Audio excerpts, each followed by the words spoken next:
Hola a todos, entonces vamos a dar inicio a la clase de Génesis 3, capítulo 3, segunda parte.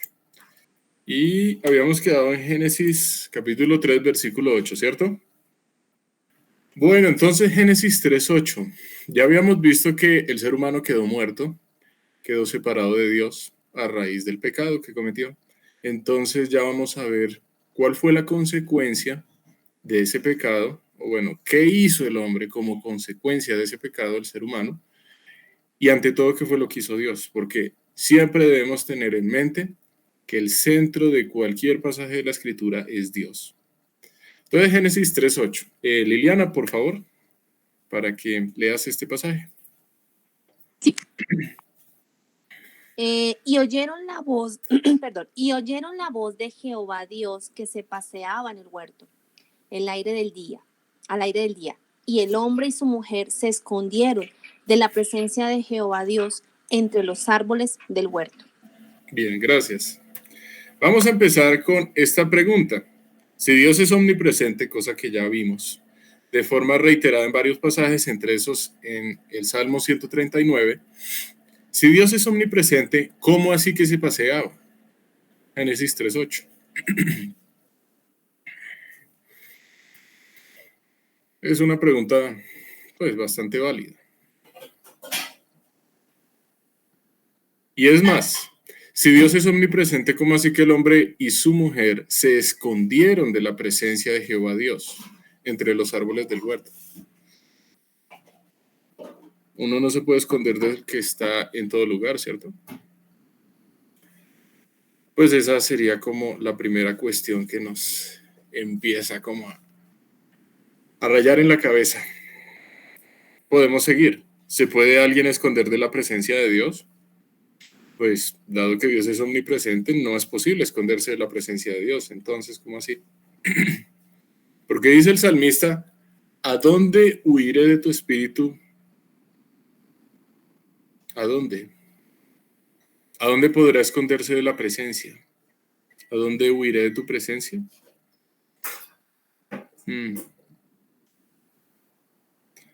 Entonces, antes de pasar aquí, el hecho de que aquí diga que Dios esté paseando en el huerto no significa que Dios no sea omnipresente. Puede existir lo siguiente, un uso de un antropomorfismo. ¿A qué se refiere esa expresión teológica? Es una expresión con la cual se da a entender con términos humanos algo acerca de la realidad de Dios, un aspecto acerca de Dios. Entonces, el texto que yo siempre suelo citar para el antropomorfismo es cuando la escritura dice que la tierra es el estrado de sus pies. Si la tierra es el estrado de sus pies, no se está diciendo que Dios tenga pies en el sentido de un ser humano, porque si es así, ¿cuánto calza? Si es así, ¿dónde está el talón? ¿Dónde está el dedo gordo de Dios? Son preguntas de reducción al absurdo que no van a tener ningún sentido, porque lo que quiere mostrar el autor no es que Dios tenga pies como el nuestro, porque podríamos entonces también preguntarnos cuántos pelos Dios tiene en el pie. No tiene ningún sentido preguntar eso. La idea del autor es dar a entender, en el caso de ese pasaje que estoy referenciando, la autoridad de Dios, la soberanía de Dios. En este caso, en Génesis 3:8, se está dando a entender qué cosa. El hecho de que el hombre y la mujer tenían una relación, una comunión íntima con Dios. Pero esa comunión íntima con Dios se perdió, se rompió. No significa que ellos se escondieron de tal manera que ya Dios no sabe dónde están. Eso no es lo que pretende decir el texto. Además, cuando estemos estudiando el tema del tabernáculo, vamos a ver que hay un lugar en el cual Dios hace manifiesta su presencia. Entonces, al hablar de una presencia manifiesta de Dios, no significa que Dios no esté en todo lugar, sino que ese hecho que Dios está en todo lugar lo hace visible, lo hace manifestado, manifiesto, que así se dice, en un lugar en específico.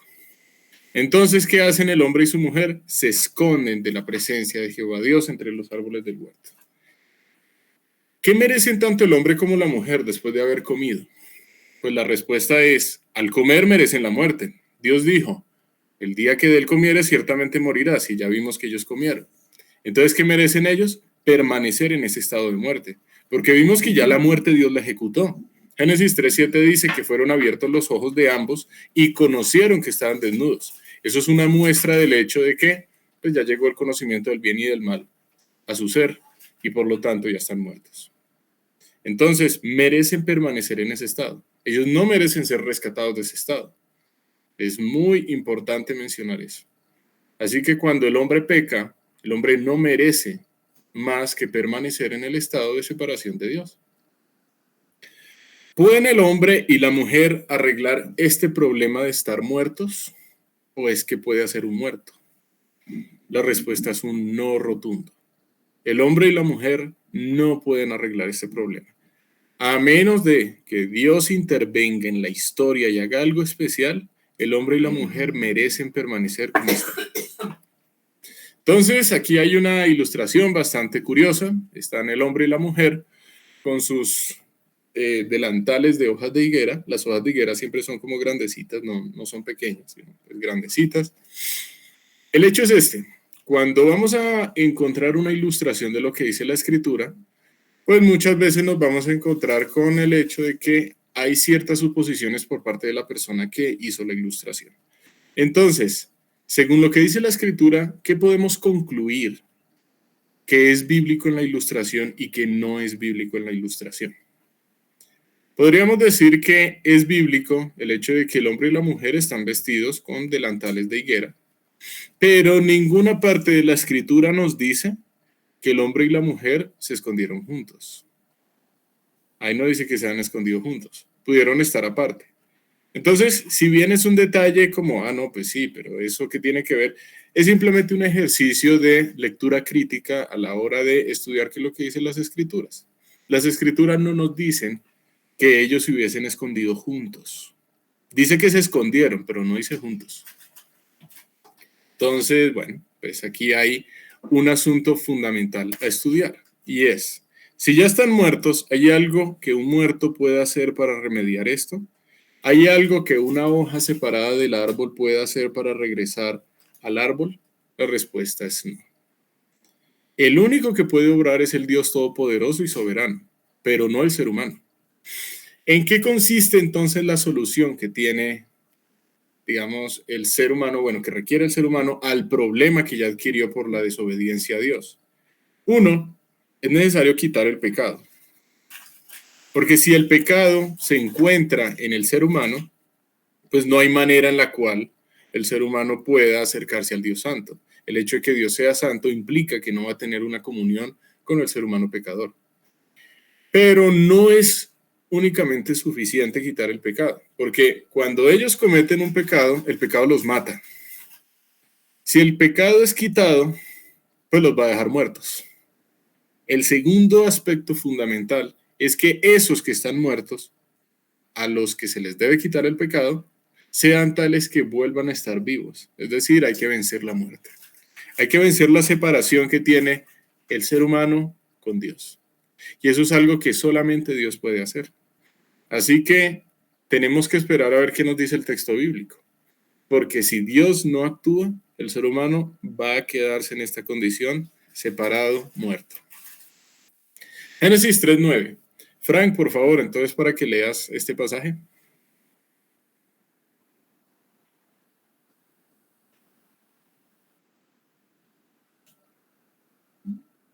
Frank. Sí, qué pena. Sí, ¿Me escuchan? Sí. Mas Jehová Dios llamó al hombre y le dijo, ¿dónde estás tú? Gracias. Al comer del fruto del conocimiento del bien y del mal, ¿quién fue el ofendido? Es decir, Dios, ¿cierto? Inmediatamente. Él es el ofendido. ¿Y por qué Dios es el ofendido? Porque se transgredió un mandato que él había dado, sí. Una orden, una instrucción. Sí, Dios había dado un mandato. Y el hecho de que se transgreda, se vaya en contra de ese mandato, pues ya implica que él es ofendido. Además, ¿por qué razón come el hombre? Porque el ser humano creyó, bueno, en este caso, de forma específica, la mujer, creyó aquellas cosas que estaba diciendo Satanás, que estaba diciendo la serpiente. ¿Qué era lo que decía la serpiente? No morirás, o sea, Dios es un mentiroso. Sino que sabe Dios, o sea, Dios tiene miedo, Dios es malo, Dios te está ocultando algo. al comer el ser humano, le está dando la razón a la serpiente y le está diciendo a Dios, efectivamente tú eres así como Satanás dice que tú eres. Entonces, a Dios se le está diciendo mentiroso al comer. No es necesario proferir las palabras tú eres un mentiroso para manifestar por parte del ser humano que él es un mentiroso. Obviamente sabemos que Dios no es mentiroso, Dios es verdadero, pero esa fue la intención del ser humano al comer. Al comer se está automáticamente ofendiendo a Dios. Y es cierto no solamente con ese, sino con cualquier pecado, trayéndolo hoy en día. Con cualquier pecado que el ser humano cometa, se está ofendiendo directamente al Creador. Si yo digo una mentira, estoy yendo en contra de el hecho de que Dios es verdadero y fiel. Si yo mato a alguien, estoy yendo en contra de la soberanía de Dios, en el sentido que Él es el único que dictamina quién vive y quién muere. Estoy yendo en contra del hecho de que solo Dios es el dueño de las personas, no yo. Si yo cometo un robo, estoy diciendo que Dios no es suficiente para proveerme. Y así puedo seguir sucesivamente con cada uno de los pecados, con cada una de las manifestaciones del pecado que se puedan dar. Ahora, Dios fue el ofendido. ¿Y qué está haciendo el ofendido con el ser humano? Aquí dice, lo está llamando, lo llamó, lo está buscando. Y lo está buscando haciéndole una pregunta. Entonces, si Dios todo lo sabe, pues ¿para qué pregunta lo que ya sabe? ¿Qué piensan? ¿Alguien levantó la mano? Sí, yo, David Liliana. Dale, Liliana. Pues de hecho tiene que ver también con la pregunta anterior que hiciste, que si él era omnipresente, porque dice que como que se paseaba, como que se escondieron, y aquí les pregunta dónde estás. Es como más bien él como contrastando lo que estaban sintiendo Adán y Eva en ese momento con respecto a la relación de su padre, como que si Dios los estuviera llevando, no sé si confrontando, pero era más para el ser humano, ¿sí? Porque pues Dios ya sabía dónde estaban, Dios ya sabía lo que habían hecho, todo ya lo sabía el Señor, pero era más como hacia el ser humano, como confrontándolo, llevándolo a la reflexión de que él sabía lo que había pasado, como Muy conocer bien. su respuesta, su reacción, su sentir. Entonces Dios quiere llamar a cuentas.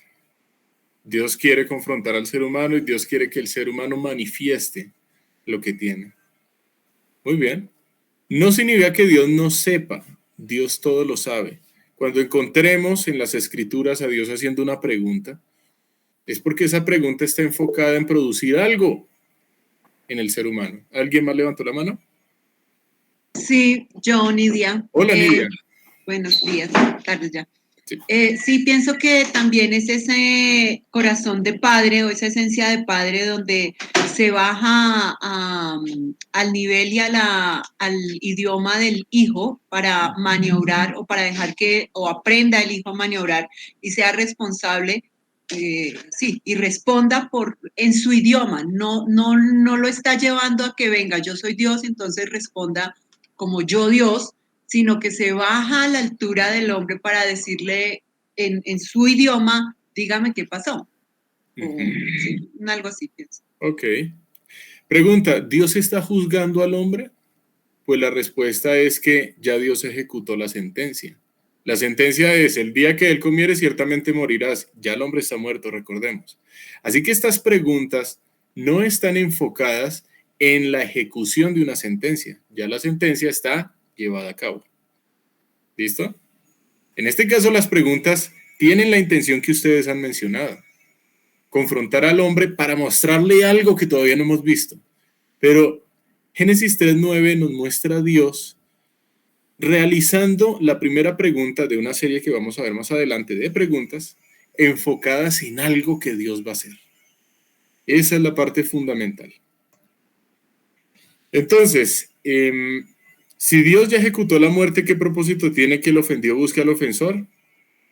Eso lo vamos a ir respondiendo con los siguientes versículos. Vamos a encontrar que el clímax, la cúspide del sentido de Génesis capítulo 3, se va a encontrar en el versículo 15. Y es con ese versículo con el que vamos a concluir hoy. Entonces, esta pregunta, ¿qué significa? ¿Dónde estás tú? O sea, pues sí, ¿dónde está en un lugar geográfico únicamente o puede significar algo más? ¿Qué piensan?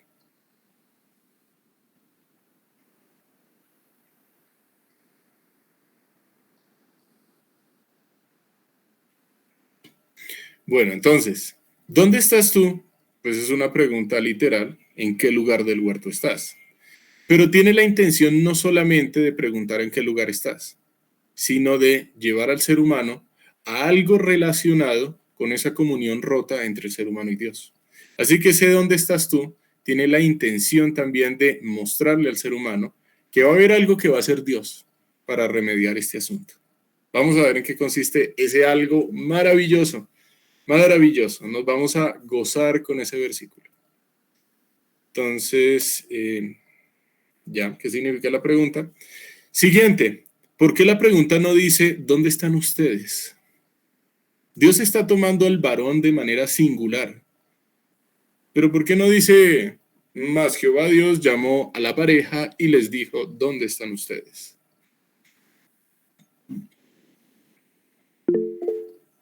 ¿Alguien levanta la mano? Sí, David, yo, Liliana. ¿Dale, Liliana? Sí. Pues me acuerdo que cuando hablaste toda la parte, cuando Dios dio la instrucción clara, se la dio fue al hombre. También cuando nos hablabas, cuando la mujer tomó del fruto, igual la instrucción y la responsabilidad estaba en cabeza del hombre, aunque los dos tenían decisión, pero en primera instancia esa instrucción, esa cobertura de decisión inicial se la dio fue al hombre como cabeza. Entonces, por ende, pues también en esa confrontación, pues la instrucción fue a él pregunta a él, al primer encargado de, pues yo lo veo así de acuerdo a lo que hemos visto. Ok, interesante eso que resaltas. En primer lugar, se dirige al varón. Se dirige al que no tuvo un diálogo con la serpiente. Qué curioso. Porque quien tuvo ese diálogo fue la mujer, no fue el varón. Y el hecho de que se haya dirigido al varón, pues sí implica que el varón tiene la responsabilidad en cuanto a la autoridad, dar la cara acerca de los asuntos del hogar, ¿sí? Obviamente eso no significa que la mujer sea menos, y eso ya lo estudiamos en Génesis capítulo 2. De ninguna forma Dios rebaja a la mujer. Además, Génesis 3:9 nos está mostrando que la responsabilidad ante Dios es de carácter individual. Por muy matrimonio que ellos sean, el hombre tiene una responsabilidad y la mujer tiene otra responsabilidad, pero cada uno tiene una responsabilidad de carácter individual. Dios no los está metiendo en un grupo para juzgar el grupo. Dios está tomando a cada uno aparte. Es más, ya ellos están juzgados. O sea, me refiero en el sentido que ya la sentencia de que ciertamente morirás ya se ejecutó en ellos. Pero el punto es que aquí Dios está llamando a cuentas para que tanto el hombre como la mujer tengan un reconocimiento de la responsabilidad que tuvieron en lo que hicieron. Y esa responsabilidad es individual. Es muy importante eso. Dios es justo. Entonces, vamos a reiterar siempre, con cada texto bíblico, ¿qué vemos de Dios? Esto es teocéntrico. Así que nos vamos a centrar pues en el que tiene el papel preponderante, que es Dios. Por eso aquí pongo en esta parte lo que siempre, de color rojo, debemos preguntarnos al leer un texto bíblico. Entonces hay un ejemplo y es sobre las genealogías. Si ustedes van al libro de Primera de Crónicas, van a encontrar que los primeros 11 capítulos más o menos están llenos de genealogías. Y uno dice, bueno, ¿y esas genealogías qué? ¿Qué pitos tocan? ¿Para qué funcionan? Entonces, siempre, siempre, siempre que estemos estudiando un texto bíblico, la idea es preguntarnos, ¿qué me está mostrando Dios de sí mismo? Algún propósito tiene esas genealogías, porque lo que dice la Escritura es que toda la Escritura fue inspirada por Dios. Ese toda incluye esas genealogías que nos pueden parecer muy hartas, muy cansonas, pero allí está algo que Dios me quiere mostrar acerca de sí mismo. Entonces, en Génesis 3:9, ¿qué vemos de Dios? De sus atributos, de su esencia.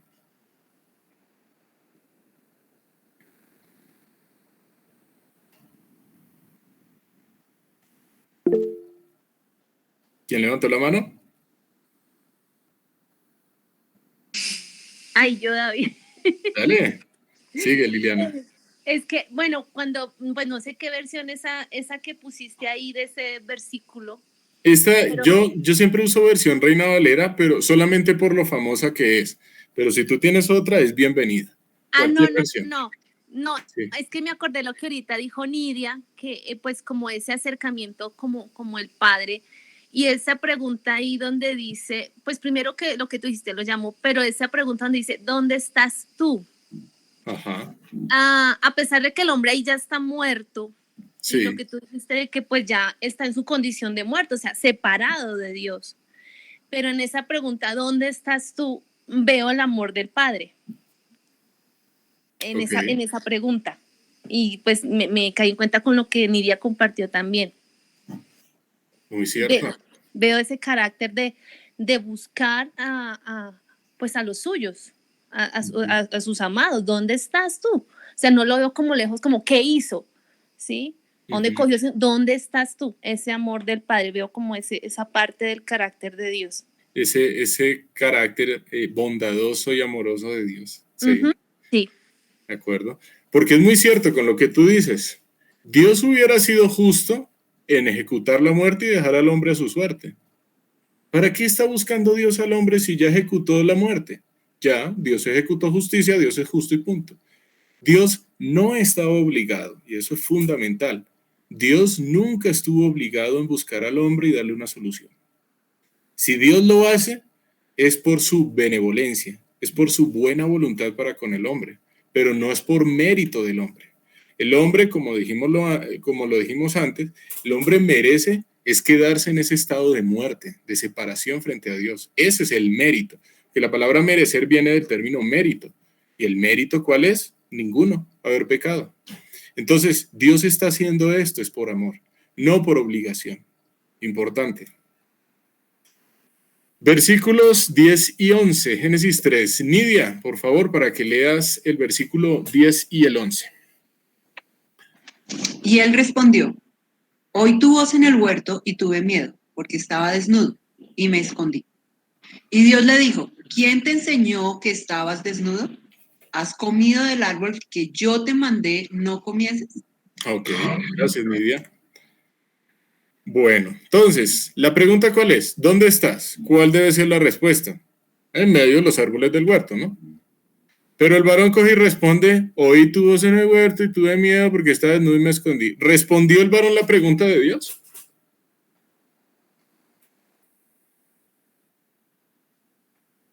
No, y sí, ¿no? Dijo, estoy escondido. Sí, Y dio la razón, ¿no? Pero si era un lugar fijo, no respondió. no la respondió. Entonces, lo que una vez por ahí escuché, entonces Dios pregunta dónde estás y el varón, no, pues yo creo que pizza y sí, sería rico pizza con gaseosa. Como una forma muy coloquial de, la respuesta del varón no va a la pregunta de Dios. Entonces, ¿dónde estás? Supongamos que hubiera sido al lado del árbol de higuera. Al lado del árbol de higuera estoy escondido, aquí estoy. Pero no, oí tu voz, tuve miedo porque estaba desnudo y me escondí. ¿Qué emoción describe el texto que el varón sintió? Según el versículo 10. ¿Quién levantó la mano?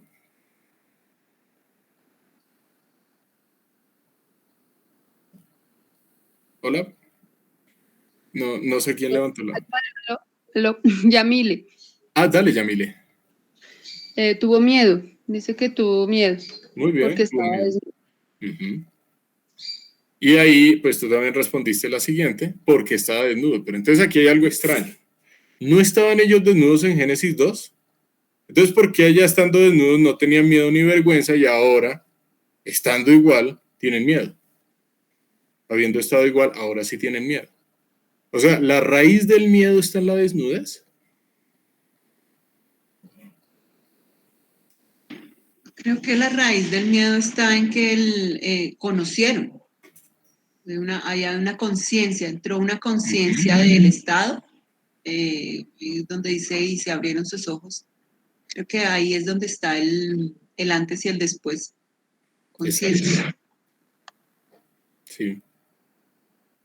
O sea, el miedo radica de forma fundamental en el pecado. Esta es una emoción que no estaba contemplada en el estado de comunión inicial perfecto que tenía el ser humano con Dios. Esta no es una emoción. Tuve miedo, ese término miedo, y pregunta, ¿a quién le está teniendo miedo? Ahí dice por qué estaba teniendo miedo, pero ¿a qué le está teniendo miedo? Y ahí mismo el texto está respondiendo, oí tu voz en el huerto, o sea que ¿a quién le está teniendo miedo? A Dios. Qué curioso, ¿no? Siendo que la Escritura dice que en Dios encontramos paz, Él es nuestro refugio, nosotros podemos estar bajo sus alas, eso lo dice el libro de Salmos. Bueno, los Salmos lo dicen. En este caso, ¿qué está haciendo el ser humano? Está tergiversando el hecho de que estar en Dios es bueno. Y eso es lo que ocasiona el pecado en nosotros.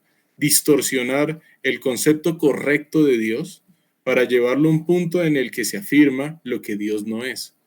Aquí tuve miedo, no es únicamente tuve miedo en el sentido del juicio, sino tuve miedo en el sentido de que, Señor, me da miedo que tú siendo malo hagas algo.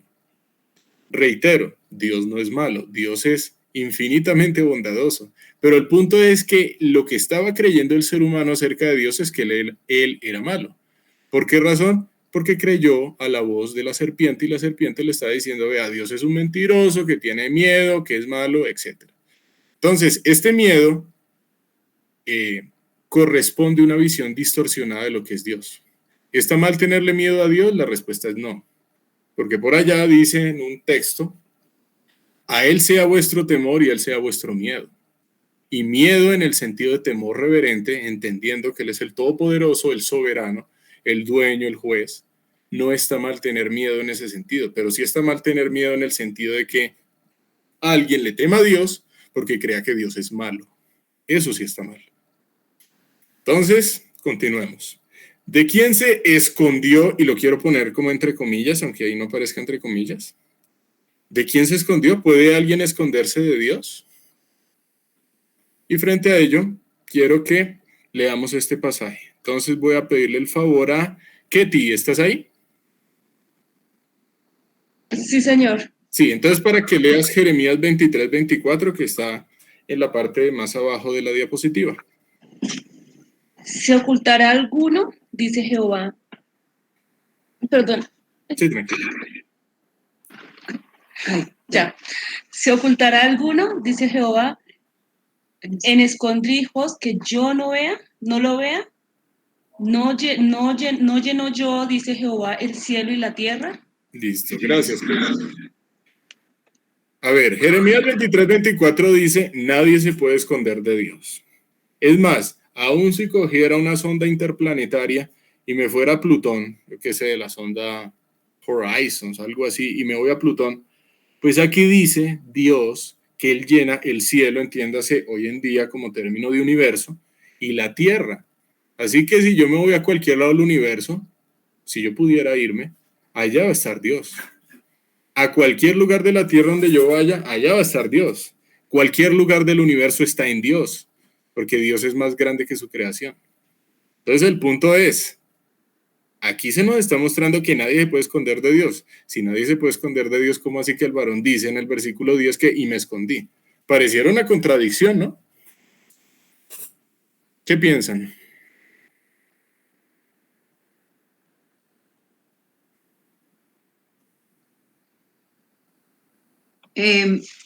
Yo estoy, bueno, de acuerdo me retrocedo un poquito, donde dice que, o manifiestas que el temor que ellos tenían era por creer que Dios era malo. No sé hasta qué punto de pronto en ese comer el fruto del conocimiento del bien y el mal, entendieron que lo que había hecho era injusto y Dios es justo.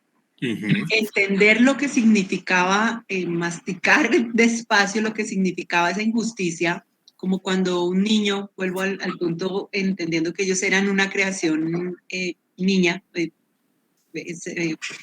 bueno, nueva. Entonces, cuando un niño hace algo mal, entiende que hay una consecuencia y no sé, no porque diga su papá es bien o, bueno o malo, o hace bien o mal, sino porque entienden ese algo que tiene una consecuencia. En ese orden quería como aportar de, no sé si al ellos tomar el fruto del conocimiento del bien y el mal, entienden esa justicia, que básicamente la justicia es como, bueno, básicamente no, una de las cosas de la justicia o andar en justicia es sacar lo bueno de lo malo y ubicar eso, ¿no? Entonces, no sé si hasta este punto Adán y Eva entienden lo que es justo y que se ven en la injusticia y en ese sentido saben que viene una consecuencia de parte del que los está buscando. Quería manifestar eso antes de adelantarnos más en el tema. Bien. Entonces, este me escondí es resultado de la mala concepción que ellos están teniendo acerca de Dios. En este caso particular es el varón. Realmente no es que el varón se haya escondido de Dios. Nadie se puede esconder de Dios. Pero el punto es que el pecado, la desobediencia a Dios, lleva al ser humano a tener un concepto errado, equivocado acerca de Dios. Y un concepto en el que llega a creer que se puede esconder de Dios. Y eso es lo triste. ¿Quién lo está diciendo? El varón. Y me escondí. Sí, jure, siga jurando que se escondió de Dios. Versículo 11. Continuemos entonces con el estudio. ¿Cuál es la intención de Dios al seguir formulando preguntas? Ya vimos dónde estás tú. Entonces ahora hay dos preguntas más. La primera es, ¿quién te enseñó que estabas desnudo? Y la segunda es, ¿has comido del árbol del que yo te mandé no comieses? Son dos preguntas. Entonces, ¿cuál sería la respuesta a la primera pregunta? ¿Quién te enseñó que estabas desnudo? ¿Qué debe decir el varón? 2 puntos. ¿Quién te enseñó? Me enseñó tal. ¿Quién es ese tal? O nadie me enseñó.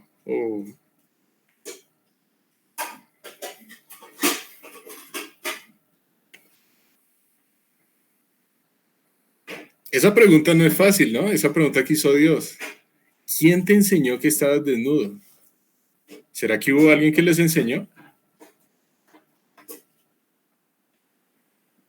Creo que también va dirigida al reconocimiento de que ellos puedan reconocer, no que Dios les diga, ustedes hicieron esto y ahora van a tener esto porque ya se los había dicho, pero sí como el proceso, ¿no? O no sé si de pronto dejarlo escrito para nosotros, las generaciones futuras, el proceso de ¿quién te dijo qué? No sé, cuando uno va a la universidad o los niños llegan con una cantidad de conocimiento que se desata de todo lo que aprenden en el colegio, entonces, o de lo que les dicen, una cosita por acá, una por allá, y entonces, pero ¿y quién te dijo? Entonces creo que tiene que ver con ese llevar al hombre a la conciencia de parte de Dios, no porque se comió el fruto, de qué fue lo que realmente pasó y que él pueda pensarlo.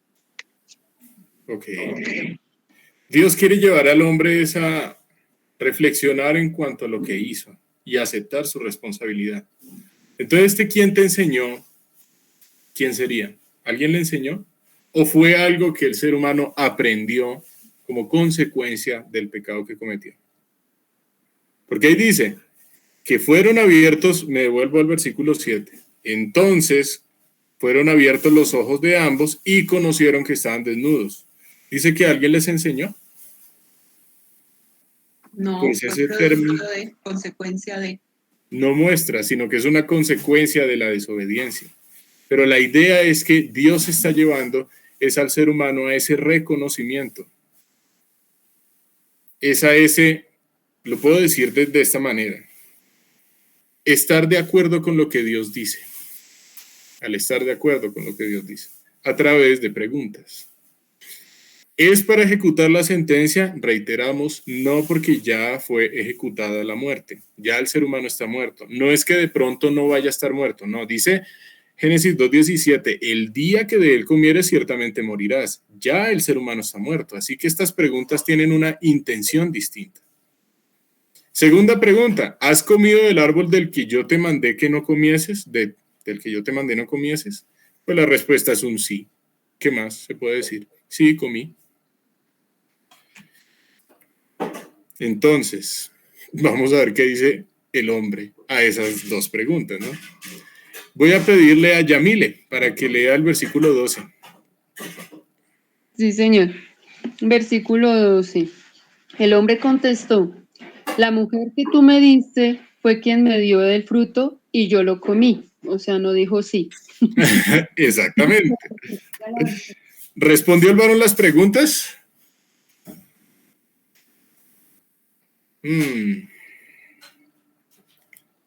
Pues muy a medias, la verdad.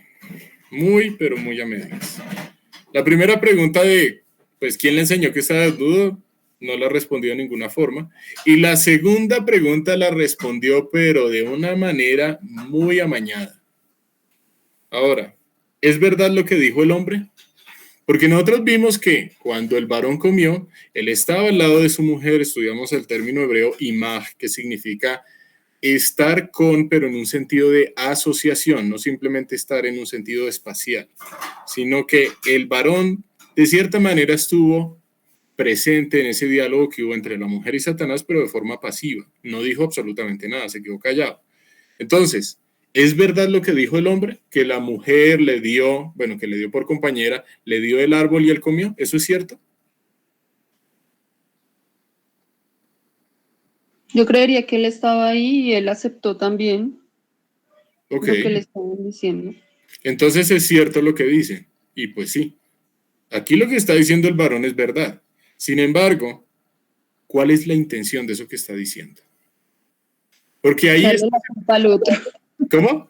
Echarle la culpa a otro. Muy bien. Él no está diciendo, yo comí, asumo lo que hice, Señor, yo estaba con mi mujer, no dije nada, ella me dio, yo comí, no te creí. Bueno, no aceptó su responsabilidad de manera cabal. Si bien él está usando algo que es cierto, él está enunciando una verdad. La verdad la está usando con la intención de excusarse, de echarle la culpa.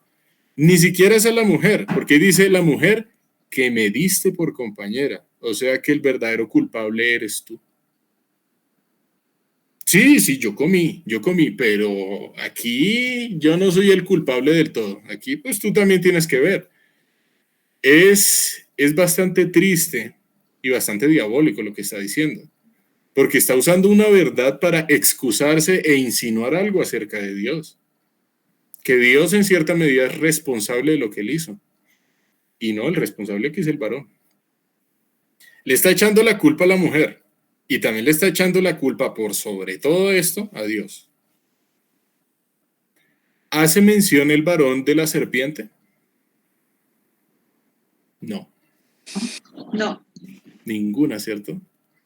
Y qué curioso, la serpiente fue la que incitó a la mujer al engaño y el varón no está haciendo mención a la serpiente, sino de forma directa es a Dios. Entonces recordemos, por allá en Génesis 2, el varón que dijo cuando llegó la mujer, esta es hueso de mis huesos y carne de mi carne, será llamada varona porque el varón fue tomado. O sea, una expresión en la que muestra la valía que tiene la mujer ante el varón y ante Dios. Vimos que de ninguna forma, según Génesis capítulo 2, la mujer fue creada inferior al hombre. La mujer no fue creada inferior al hombre. Fue creada con la misma valía, con la misma importancia ante Dios.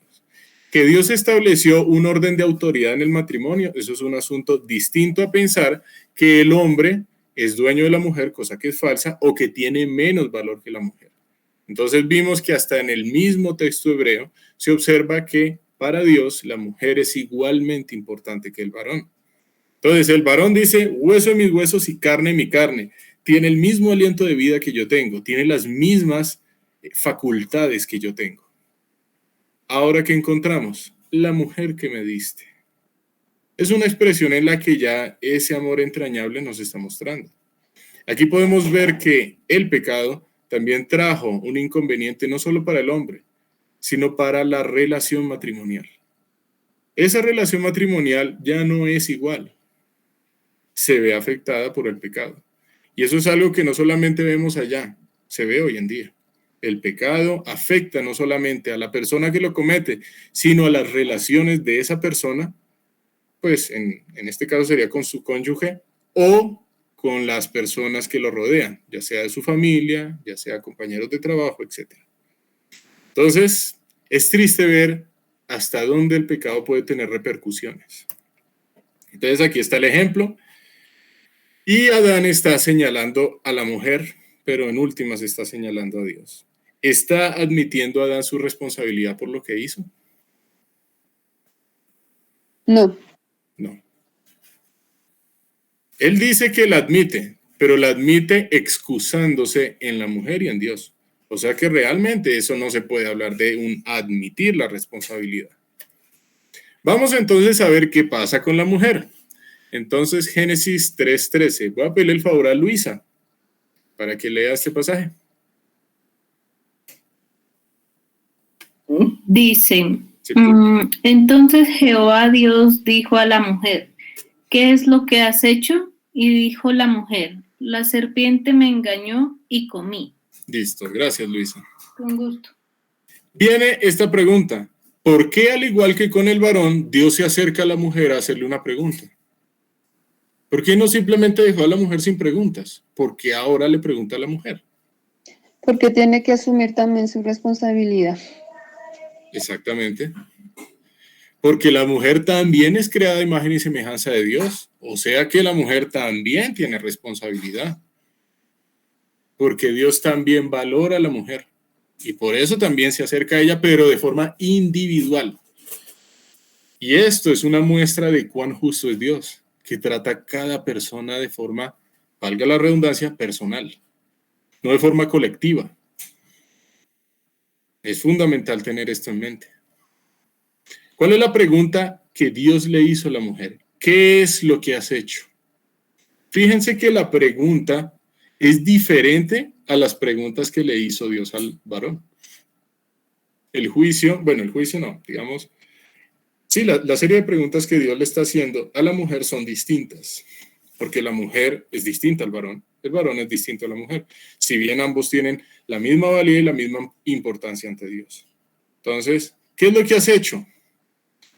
Ahora seguimos con la siguiente parte. La mujer le dijo a Dios, la serpiente me engañó y comí. Ok.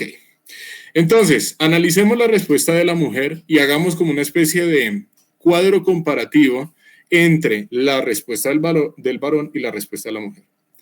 En la respuesta de la mujer, ¿ella está admitiendo su responsabilidad? No. No, no está admitiendo. ¿Por qué no? Porque ella le echa la culpa a la serpiente. Está anteponiendo a la serpiente. Ok, entonces, sí se asume en cierta medida, pero pues, no podemos decir que eso implique admitir su responsabilidad. La asume en el sentido de que al final dice, y comí, lo mismo que el varón, que al final dijo, bueno, y comí. Pero el asunto es que la mujer, en este caso, y es interesante, no está haciendo referencia ni a Dios ni al varón. Ahí no dice, la serpiente que tú creaste me engañó. No está haciendo referencia a Dios. Y tampoco está haciendo referencia a el varón que me diste fue un cobarde y se quedó callado y no hizo nada. Está diciendo simplemente, la serpiente me engañó y comí. Entonces, la mujer tiene, no puedo decir una ventaja, pero sí tiene una diferencia respecto al varón. Y es que no está haciendo alusión ni directa ni indirecta a Dios. En cambio, el varón sí está diciendo, la mujer que me diste por compañera, le está agregando allí como, hey, acuérdate que tú me la diste, como culpando a Dios en cierta medida. Entonces, la mujer admitió en mayor grado, sin decir que la admitió realmente, pero admitió en un mayor grado que el varón. La mujer comentó las cosas de una forma más cercana, sin decir que lo hizo de forma precisa. ¿Listo? Entonces, la serpiente me engañó y comí. ¿Es cierto que la serpiente engañó a la mujer? Pues mentira. Sí, yo creería que sí. Yo creería que sí la engañó. Sí. Primera de Timoteo 3:14, nosotros lo estudiamos hace 8 días. Y en Primera de Timoteo 3:14 dice que el varón no incurrió en engaño, sino fue la mujer, la cual habiendo sido engañada, incurrió en transgresión. Vimos que transgresión desde el término griego significa infracción, significa ir en contra de. Entonces, podemos continuar aquí con esto. Siguiente pregunta que es fundamental y que es básica. Aquí, pues, gracias a Dios conocemos de la escritura, pero cuando ustedes estén con personas nuevas, con personas que no tengan ni idea de la escritura, siempre es importante que ustedes se aseguren en el entendimiento que están teniendo las personas, en que el entendimiento que están teniendo las personas sea el correcto. ¿Y cómo lo hacen? Haciendo preguntas de tipo básico, como esta que aquí aparece. ¿Por qué Dios les pide cuentas? Pues sí, porque es Dios, sí, pero ¿por qué Dios les pide cuentas? Es una pregunta básica, pero que siempre hay que estar reiterando. ¿Por qué? Es la misma pregunta de reducción al absurdo. ¿Con qué derecho Dios va exigiéndole al ser humano?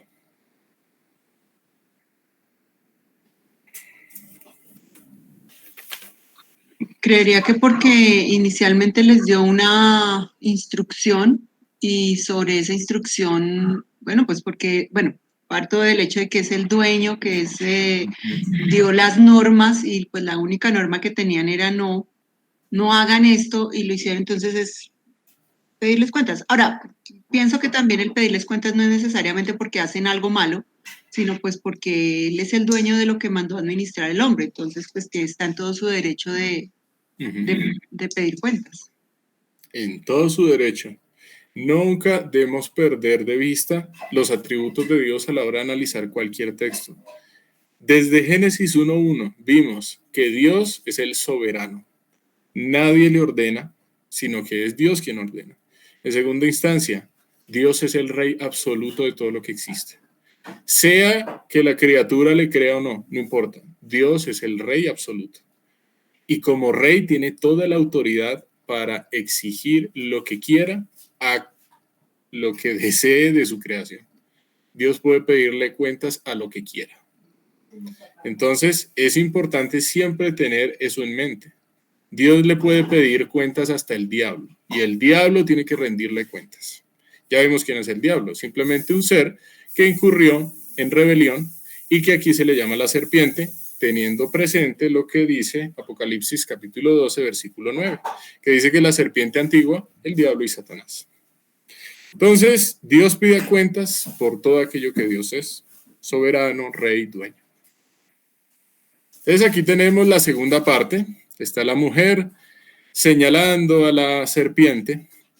Aquí hay algo importante a resaltar. Esto simplemente es un dibujo que representa a la serpiente, pero no significa que esta serpiente era la hada y que tenía esta saliente de la cabeza, no. Simplemente es como una forma pictórica para referirme a la serpiente. Como también el hecho de que esto es tomado del símbolo que se usa en los baños para representar el baño de mujeres. Entonces aquí la mujer tiene como una especie de vestido falda, pero no es así, esto es solo para ilustrar, ¿listo? ¿Está admitiendo la mujer su responsabilidad por lo que hizo? ¿Qué dicen? ¿Sí o no? No le están metiendo directamente. Ok. Dándosela. No, se está dando la excusa de por qué. Uh-huh. Eso es muy cierto, está excusándose. Entonces vamos a hacer lo siguiente, voy a dar, sí, 1 minuto, bueno, 2 minutos. Lean el versículo 14, ya cada persona lo va a leer y ya en 2 minutos vengo y retomamos, ¿listo? Listo, tiempo. Voy a pedirle a Frank que lea este versículo. Señor, listo. Entonces dice, y el Señor Dios dijo a la serpiente, por cuanto esto hiciste, maldita serás más que todas las bestias y que todos los animales del campo. Sobre tu barriga andarás y polvo comerás todos los días de tu vida. Ok, gracias, Frank. Ahora que caigo en cuenta, creo que Génesis 3:14 no está en versión Reina Valera. Sí, no está en versión Reina Valera, pero no hay ningún inconveniente. Pues debe ser que la tomé, no sé si la Biblia del Jubileo, bueno, no recuerdo ahorita qué versión. El punto es, en el versículo 14, ¿a quién se está dirigiendo Dios? O sea, ¿se está dirigiendo al animal, a la serpiente? ¿realmente le está hablando a la serpiente? Una serpiente que no tiene la capacidad de hablar, porque recordemos, el animal en sí no tiene la capacidad de hacer nada.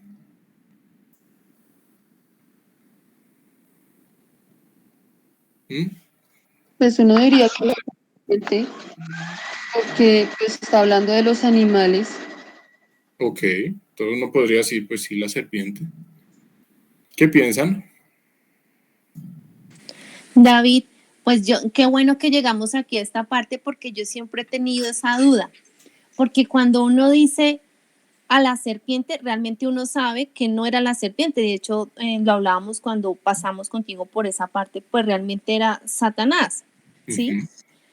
Pero cuando habla como de esa característica física, te arrastrarás, entonces uno dice, entonces está hablando del animal.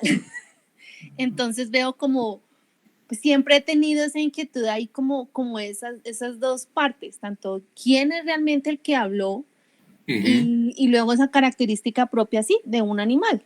Ok. Sí, es válido eso que pues, afirman y son preguntas que sí pueden surgir. Entonces, por cuanto esto hiciste, bien. Cuando aquí Dios está diciendo, por cuanto esto hiciste, esa parte, esto hiciste, ¿a qué se está refiriendo? Tenemos que devolvernos. Entonces, la serpiente me engañó y comí. O sea que está haciendo referencias al engaño que la serpiente llevó a cabo sobre la mujer. A eso se está refiriendo por cuanto esto hiciste. Nos tenemos que volver un poquito. Listo. ¿Qué ser engañó a la mujer? ¿Un animal o el ser espiritual teniendo posesión de un animal? Es eso, él tomó como el animal y engañó a la mujer por medio del animal. Exactamente. Entonces, el animal simplemente fue un instrumento, pero el animal no fue la causa. Yo cuando hablo de animal me estoy refiriendo a la palabra nahash, que es la palabra con la cual en hebreo se referencia a un animal, a la serpiente, simplemente el animalito. Pero cuando se entiende este serpiente en su contexto, y pues también a la luz de lo que dice Génesis capítulo 1, que en Génesis capítulo 1 nos da a entender que la serpiente, los reptiles fueron creados ¿en qué día? En el día 5. Dice los animales que se arrastran. Y aparece el término remes, que remes es un término en hebreo que da a entender un conjunto de especies que reptan, que se arrastran sobre la tierra. Entre esos, pues, podemos encontrar a muchos. Entonces, ¿qué es lo importante? Génesis capítulo 1 nos deja en claro que los animales no fueron creados a imagen y semejanza de Dios.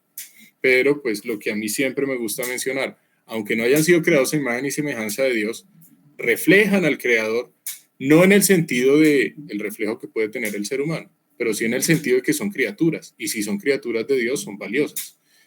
Y también reitero en esto, los animales también tienen valor, porque Dios no hubiese puesto a señorear a algo sin valor, al hombre. Dios dijo que ejerciésemos señorío sobre la tierra, y ese señorío se va a expresar primordialmente en los animales. Entonces, pues, ¿cómo se va a señorear algo que no tiene valor? Los animales también son seres que tienen espíritu de vida, y eso lo dice Génesis capítulo 7, versículo 15, creo que es. Bueno, si quieren, vamos allá, como para aquí mirar esto con más calma. Estoy en la versión de la Biblia del Jubileo, bueno, no importa. Génesis 7:15, creo que es. Dice, vinieron a Noé al arca de 2 en 2 de toda carne en que había espíritu de vida. La Biblia muestra que los animales no son máquinas biológicas, que los animales no son simplemente seres que actúan bajo un instinto. Son seres vivos que tienen espíritu de vida. Que no tienen la imagen y semejanza que tiene el ser humano, bueno, eso es diferente, pero tienen valor. Entonces, es importante recalcar eso. Los animales tienen espíritu de vida, pero aunque tienen espíritu de vida, no tienen la capacidad de entablar un diálogo con el ser humano como si lo puede hacer un ser espiritual. Ya vemos que los seres espirituales sí tienen esa capacidad de dialogar con el ser humano, sí tienen la capacidad de entender cabalmente los mandatos de Dios. Y es más, sabemos que en el curso de la historia hubo un grupo de seres espirituales que se rebelaron en contra de Dios, así que también tienen la facultad de tomar decisiones respecto a Dios. Entonces, si nosotros aquí pensamos que es la serpiente, el animalito, pues el animalito no fue el que engañó a la mujer, perdón. No fue el animalito, fue el ser espiritual usando al animalito. Entonces, si fue el ser espiritual engañando a la mujer a través del animalito, ¿por qué se está haciendo una comparación con las bestias y animales del campo? Daría a entender que no, sí es la serpiente. Sí es la serpiente, o sea, el animalito. ¿Qué piensan? Porque el animalito no fue el que engañó. Por cuanto esto hiciste, qué pena, pero no fue el animal. Fue el ser espiritual tomando como posesión al animal. ¿Por qué se está estableciendo una comparación con los animales y bestias del campo?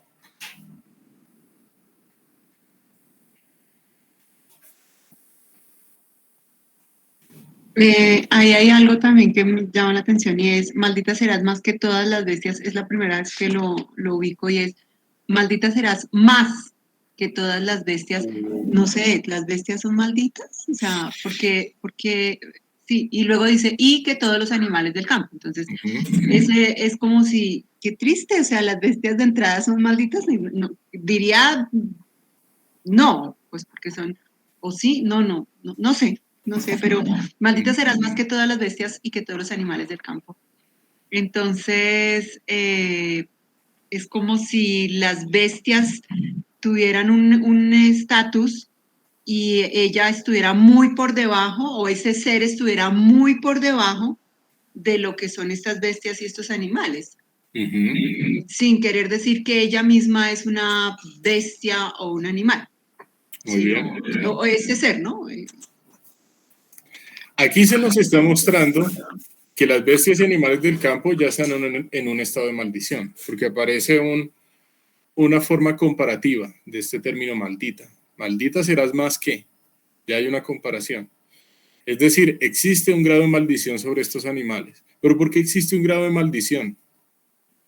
La razón es porque el señor de estos animales, el mayordomo, pongámoslo así, el ser humano, ya está en un estado de maldición. Y eso lo vamos a reiterar con los versículos que vienen. ¿Por qué razón? Porque comió. Entonces, si el que ejerce señorío en la tierra está maldito, pues ¿qué va a pasar con aquello en lo que ejerce señorío? También va a estarlo. El punto es que el pecado no solamente afectó al ser humano, no solamente afectó a la relación que ese ser humano tiene con sus semejantes, sino además afectó al resto de la creación aquí en la tierra. Eso es lo que está mostrando Génesis 3:14. La afectación del pecado también se refleja en los animales, también se refleja en el medio ambiente, porque Dios puso al hombre a ejercer señorío sobre la tierra. Dios lo puso en la máxima posición, obviamente subordinada al gobierno de Dios, porque el gobierno del hombre nunca va a ser independiente al gobierno de Dios. Siempre todo lo que Dios le dé al hombre va a ser subordinado al gobierno absoluto y total de Dios. Entonces, por cuanto esto hiciste, ya sabemos, listo, está refiriendo al ser espiritual, maldita serás más, o sea, va a estar en un estado de maldición aún mayor de aquella maldición que ya está tanto en los animales del campo como en las bestias. Listo, hasta ahí está. Esta comparación del ser espiritual, o bueno, sí, de la serpiente, con otros animales ya se había hecho antes, y la respuesta es sí. Nosotros vimos en Génesis 3, versículo 1. Dice 3, 1. Pero la serpiente era astuta, más que todos los animales del campo que el Señor Dios había hecho, la cual dijo a la mujer, con que Dios dijo, no comáis de ningún árbol del huerto.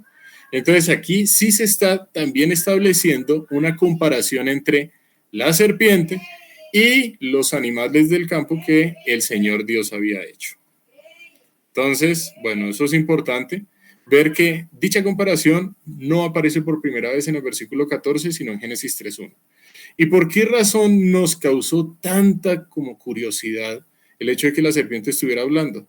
Porque aquí la serpiente formula una pregunta que dice, ¿con que Dios dijo no comáis de ningún árbol del huerto? está formulando preguntas contrarias a Dios. Y sabemos que los animales no hablan. Entonces, algo tuvo que pasar con esta serpiente y por eso tuvimos que apelar a Apocalipsis capítulo 2. ¿Listo? Entonces, ¿a quién se dirige Dios? ¿Al animal?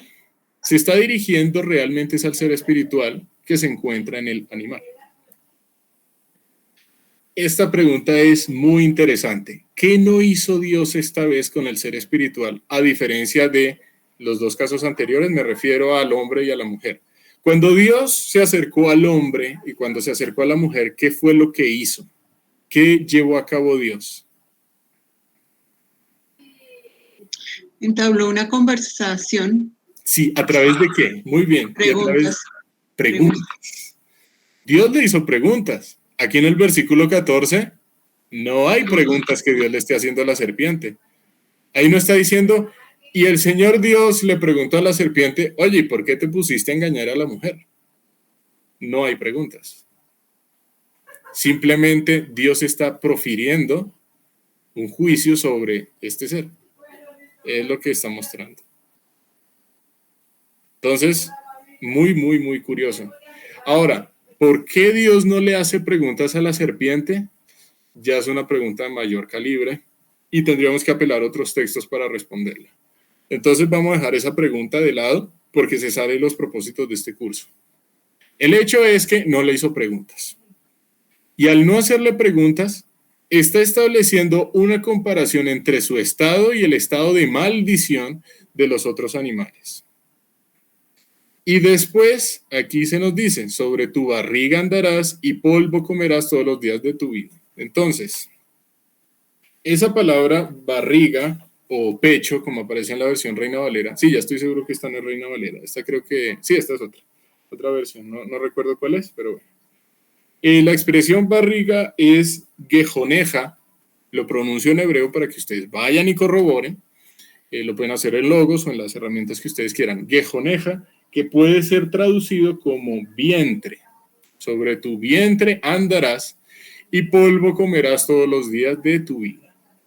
Entonces, hay muchas personas, digamos, estudiosas de la escritura, que dicen que estas dos expresiones, ya que hacen referencia al ser espiritual, lo que están mostrando es que sobre tu pecho andarás es una forma de manifestar la humillación en la cual se encuentra este ser espiritual que se rebeló contra Dios, y polvo comerás todos los días de tu vida, hace referencia a un juicio permanente que ha de recibir este ser espiritual. Dice aquí que la serpiente ya reptaba, la respuesta es sí. La serpiente ya estaba incluida en Génesis capítulo 1 en los remes, es decir, en los reptiles, y los reptiles por definición reptan, es decir, se arrastran. Y muchas veces los reptiles ya tienen en su andar, tienen una fricción de su vientre en el suelo, con el suelo, perdón, una fricción entre su vientre y el suelo. Entonces pensemos en un caimán. Los caimanes tienen unas paticas todas graciosas, pero cuando ellos se mueven, ellos arrastran su cuerpo. Los mismos las salamandras, lo mismo los que se llaman, las lagartijas, tengo entendido que también. Porque son seres que arrastran la parte correspondiente a su vientre, a su pecho, no sé si se les pueda llamar tórax, ya que un biólogo me corrija. Pero bueno, el punto es que ya la serpiente se arrastraba. El hecho es que esa característica propia de la serpiente, de estarse arrastrando, es algo que va a servir para describir el estado de este ser espiritual. ¿Por qué no se habla en términos espirituales?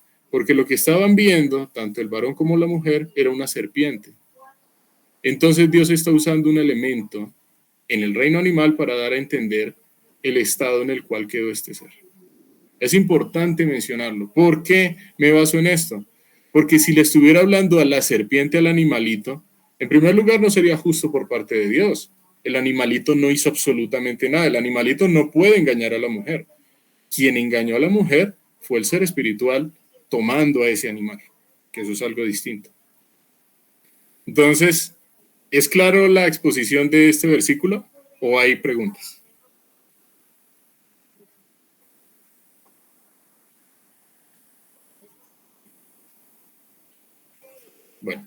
Entonces, pues asumo que no.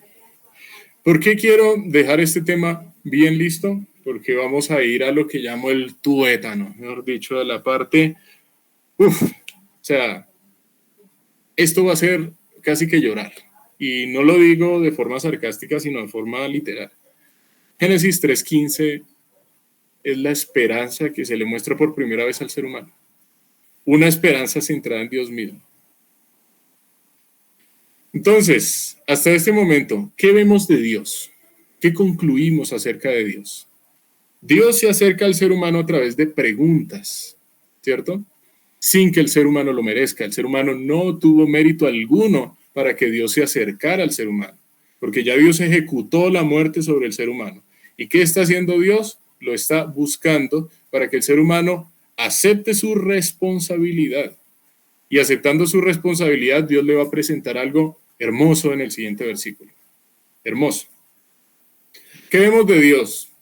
Dios es juez, justo, Dios es soberano, Dios tiene toda la autoridad porque ejecutó la muerte, Dios es fiel, Dios dijo, el día que de él comieres ciertamente morirás. Pero vamos a ver un atributo que hasta ahora lo vamos a introducir en el estudio bíblico, y es el atributo de misericordia. La misericordia es una palabra que desde el latín tiene una etimología con dos palabras más, o sea, la podemos partir como mitad y mitad. La primera parte es miser y la segunda parte es cordis. Miser significa miserable y la segunda parte, cordis, significa corazón. Corazón miserable. Entonces esta es la historia que yo siempre cuento. Cuando yo me topé con esa definición quedé peor, porque ahora sí que menos que entiendo qué significa que Dios es misericordioso. ¿Dios es corazón miserable? No. Corazón miserable da a entender el hecho de que Dios sabe el estado miserable en el cual se encuentra el ser humano. ¿Cuál es? Muerto, separado de Dios. Y Dios lo que hace es que desde su buena voluntad considera ese estado y actúa en función de su propósito. Resulta que la palabra que es traducida como misericordia al castellano en hebreo es Gesed. Gesed es una palabra que da a entender o tiene la connotación de un amor entrañable, de un amor profundo. Dios aquí está obrando en su Gesed, en su amor entrañable y profundo que tiene por el ser humano. Y ese amor es tal que hace que Dios busque al ser humano. Bueno, no hace que Dios, sino Dios toma la determinación de buscar al ser humano para hacerle preguntas y mostrarle una solución al respecto. Porque el ser humano tiene el peor problema de su existencia. Y el peor problema es, está muerto, está separado. Ya no puede unirse a Dios. ¿Un muerto qué puede hacer para volver? Nada. O sea, el ser humano no se puede salvar por sus propios medios. Es necesario que venga un salvador. Que venga alguien que lo ayude, que lo salve. Sin ese salvador, quedó mal. Ahí perdió. Entonces, ¿qué vemos de Dios? Dios es misericordioso.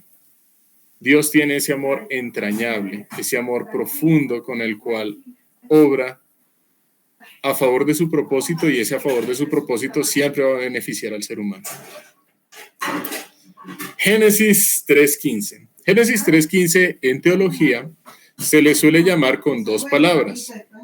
Proto, que es primero, y evangelio, que son buenas noticias. O sea, las primeras buenas noticias. Evangelio también es una palabra que en griego viene de dos palabras, que es eu, bueno, y ángelos, mensaje, buen mensaje. Entonces, en Génesis 3:15 vamos a encontrar las primeras buenas noticias que Dios nos ha regalado en su entrañable Gesed, en su amor por el ser humano. Entonces, para ello, vamos a empezar a citar Génesis 3:15 parte por parte. No lo vamos a leer como de corrido, sino vamos a hacerlo por partecitas. Es una exégesis muy detallada. Y pondré enemistad. Así empieza Génesis 3:15. ¿Quién es el que está hablando en Génesis 3:15? Dios. Dios está hablando. ¿A quién le está hablando? A la serpiente. A la serpiente o al ser espiritual.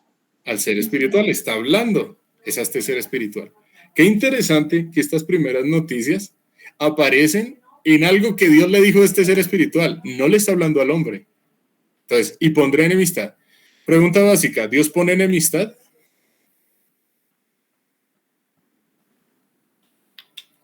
Pues ahí dice que sí. Ahí dice que sí, que cómo Ahí hacer. dice que sí que hacemos. Dios pone enemistad. Así como Dios puede poner amistad en el sentido de reconciliación, que eso es algo que proviene de Dios, Dios también pone enemistad. Porque Dios es santo y Dios con el pecado no la lleva. Segunda parte, entre ti y la mujer. Entonces, cuando dice entre ti, ¿quién es ese, entre comillas, ti? Entre ti. ¿A quién le está hablando? Al ser espiritual. Al ser espiritual, listo. Entonces va a haber una enemistad entre este ser espiritual y la mujer. O sea que aquí ya lo podemos ver como involucrados, primera parte. ¿Sí? Sigo citando. Y entre tu simiente y la simiente suya. O sea, ¿entre quiénes más va a haber enemistad? Entre tu simiente, o sea, entre el descendiente de este ser espiritual, cosa que ya empieza a sonar como rara, y el descendiente de la mujer. Bueno, eso sí tiene sentido, que una mujer tenga hijos, pues eso tiene mucho sentido, pero que este tenga hijos, ya suena raro. Bueno, involucrado, segunda parte. Entonces, algo que yo siempre sugiero en un texto que vayamos a estudiar con mucho detenimiento es hacer dibujos, diagramas, eso ayuda bastante y eso es lo que vamos a hacer ahorita.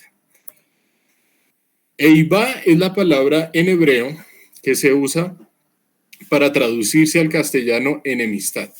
Eivá. Eivá puede traducirse también como hostilidad. Va a haber una hostilidad. No simplemente es una enemistad en el sentido de que no me hablo, sino en el sentido de que donde lo vea no nos la vamos a llevar para nada bien. Es una hostilidad. Yo me imagino es como hostilidad entre países enemigos, entre ejércitos enemigos, algo así. Sí, pensemos, bueno, sí, no, digamos, no me quiero involucrar en la situación actual, pero sí, entre ejércitos enemigos. Entonces aquí está la serpiente y aquí está la mujer, ¿cierto? Pondré enemistad, o sea, un eivá entre la serpiente y la mujer. Eso funciona mucho. Esto que está aquí, en la mitad, tiene la función de mostrar la enemistad. También va a haber una enemistad entre la simiente de la serpiente y la simiente de la mujer. ¿Hasta ahí estamos bien? ¿Todo claro hasta ahora? ¿Hay alguna pregunta en cuanto a lo que hemos desglosado de este texto?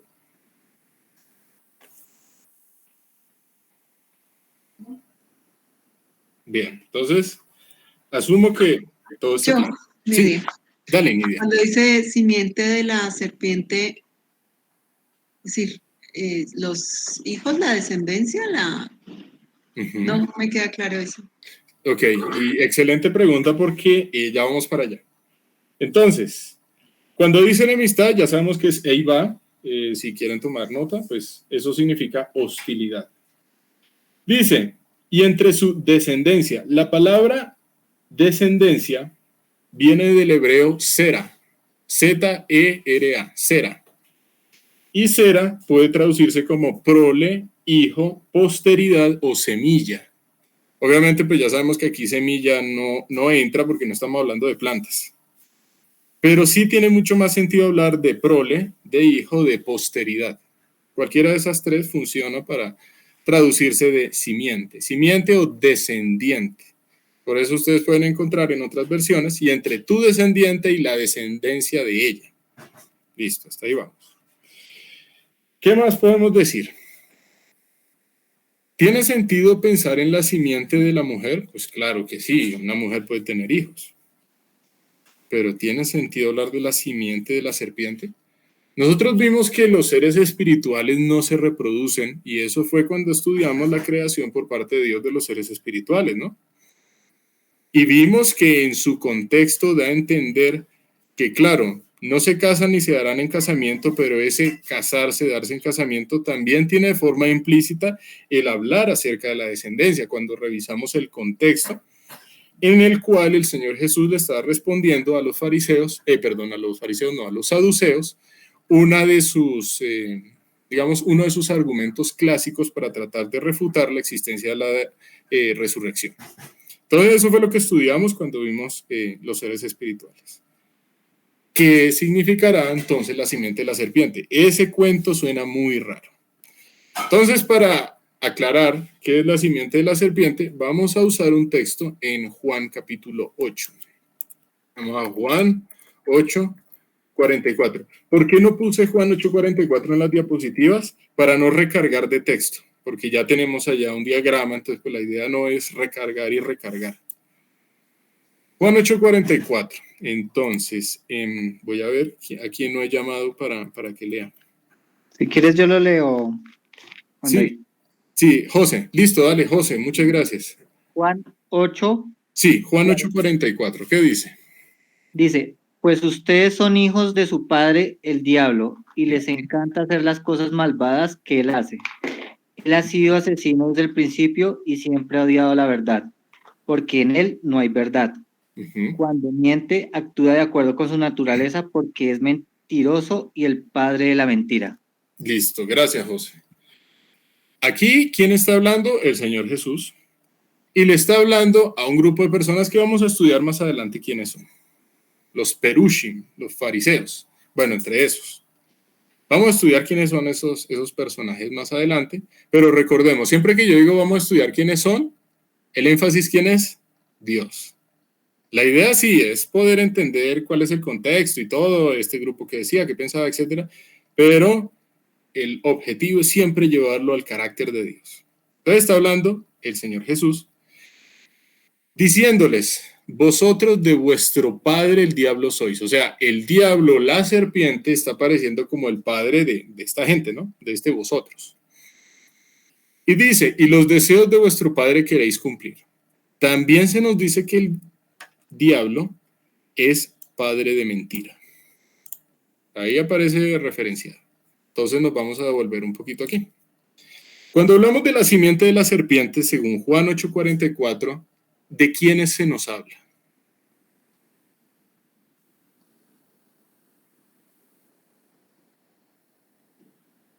No sé si de los que engañan y Sí. matan. Estoy pensando en engaño por Génesis, por lo que dice de que engañó, ¿no? Pero para Juan sería los que matan y los que matan. Ok, entonces, la simiente de la serpiente corresponde a todo aquel ser humano que le da su oído a lo que dice el diablo, según Juan 8:44, ¿no? Vosotros de vuestro padre el diablo sois. Pero además la simiente de la serpiente, eso es de forma colectiva y de forma singular, es la mentira. Dice ahí que el diablo es padre de mentira. Entonces lo que viene del diablo, el diablo parió a la mentira, por decirlo así. Eso fue lo que parió el diablo.